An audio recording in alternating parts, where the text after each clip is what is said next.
नमस्कार, मेरा नाम है सुधीर और आप देखना शुरू कर चुके हैं द न्यूज़ आर्टिकल। इस देश में सबसे ज़्यादा पीड़ित कौन है? इस देश में सबसे ज़्यादा सरकार किस तरफ डुलती है और कितने लंबे चौड़े वादे करती है, लेकिन उसके बाद इस देश में धरातल पे क्या होता है, ये बहुत ही सोचने की बात है। जिस तरीके से महिलाओं का उत्पीड़न लगातार बढ़ रहा है इस देश के अंदर, और वहीं मोदी जी अपने लंबे चौड़े भाषणों में महिलाओं की सुरक्षा की बात करते हैं, उनको शर्म नहीं आती है। क्योंकि आप देख पा रहे हो कि बिहार में जो है जिस तरीके से मोदी जी के सहयोगी दल नीतीश कुमार, उनके राज्य में बिल्कुल एकदम जंगल राज आ गया है। और आप देख पा रहे हो कि बहन बेटियां वहां पर कितनी सुरक्षित हैं, उनके साथ रेप होता है और उसके बाद जिस तरीके से अपराधी अपराध करते हैं उनको बिल्कुल एक पैसे का डर नहीं है और वो सरकार से बिल्कुल डरते नहीं हैं, क्योंकि हो सकता है उनके स्वजातीय लोग ज़्यादा वहाँ पर ये सब काम करते हैं।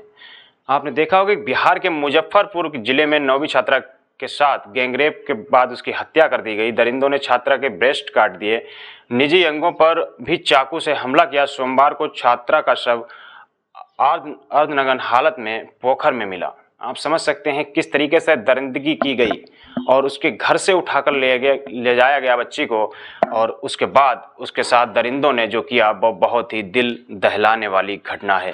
क्योंकि जिस तरीके से बिहार में नीतीश कुमार सरकार चला रहे हैं वो एकदम नाकाम हो चुके हैं, वो फेल हो चुके हैं, सरकार चलाने में विफल हैं।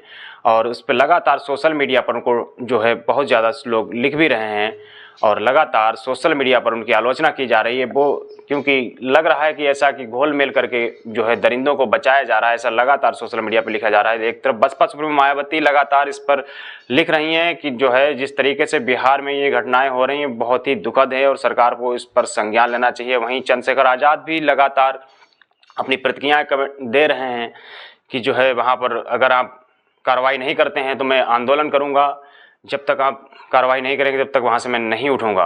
तो लगातार ये सोशल मीडिया पे लोग लिख रहे हैं। और वहीं जो है क्रांति कुमार, ये तमाम लोग ट्विटर हैंडल पर अपने जो है सवाल खड़े कर रहे हैं नीतीश की सरकार पर।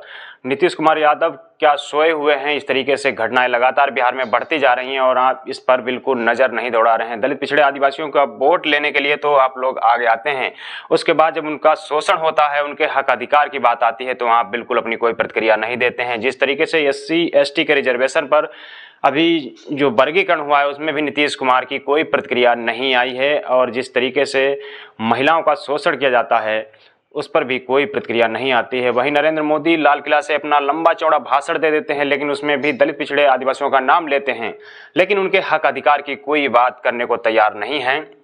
किसी भी प्रकार की उन्होंने बात नहीं की। वो चाहे महिला डॉक्टर जिस तरीके से कोलकाता में जिसका रेप किया गया और उसके बाद मार दिया गया, ये बहुत ही बड़ी घटना है। उसके बाद जो है इस देश में जब डॉक्टर महिलाएं सुरक्षित नहीं हैं, पत्रकार महिलाएं सुरक्षित नहीं हैं, तो आप सोच सकते हैं कि आम आदमी की कितनी हैसियत और वैल्यू होगी और किस तरीके से उनका शोषण किया जाता होगा। उनकी FIR तक दर्ज नहीं होती होगी। तो आप समझ सकते हैं जिस तरीके से जब ऐसे लोगों का शोषण हो जाता है, ऐसे लोगों का रेप हो जाता है, ऐसे लोगों का मर्डर हो जाता है, तो आप सोच सकते हैं जो गरीब परिवार हैं, जो दलित पिछड़े आदिवासी जो गांव से बिलोंग करते हैं, जो जिनकी स्थिति ठीक नहीं है, जिनके पास बिल्कुल कोई रोजगार नहीं है, जो कम पढ़े लिखे लोग हैं, जो उनका शोषण होता होगा तो उनकी FIR भी नहीं होती होगी। तो आप समझ सकते हैं इस देश किस तरफ जा रहा है। आप कल्पना नहीं कर सकते हैं कि इस देश में क्या चल रहा है। जिस तरीके से मनुवादी सरकार दलित पिछड़े के हक अधिकार की बात करने को तैयार नहीं है, उसके आरक्षण पर वर्गीकरण रोकने की बात करने को तैयार नहीं है। जितने भी नेता जो दलित पिछड़े आदिवासियों का वोट ठगने का काम करते हैं, संविधान के नाम पर रक्षा की बात करते हैं कि संविधान बचाने की बात करते हैं, आखिर वो लोग हैं कौन?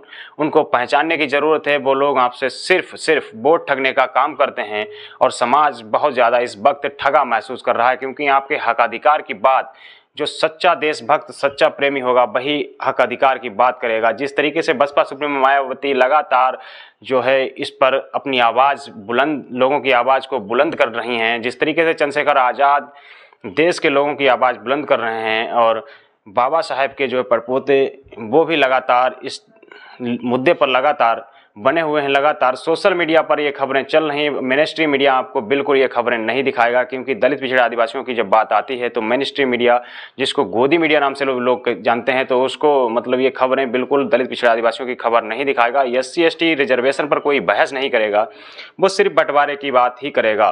तो जिस तरीके से समझ सकते हैं, जिस तरीके से सुप्रीम कोर्ट को जो 1 अगस्त को जो फैसला आया 2024 का, ये बहुत ही जो है दलितों और आदिवासियों को बांटने की साजिश है।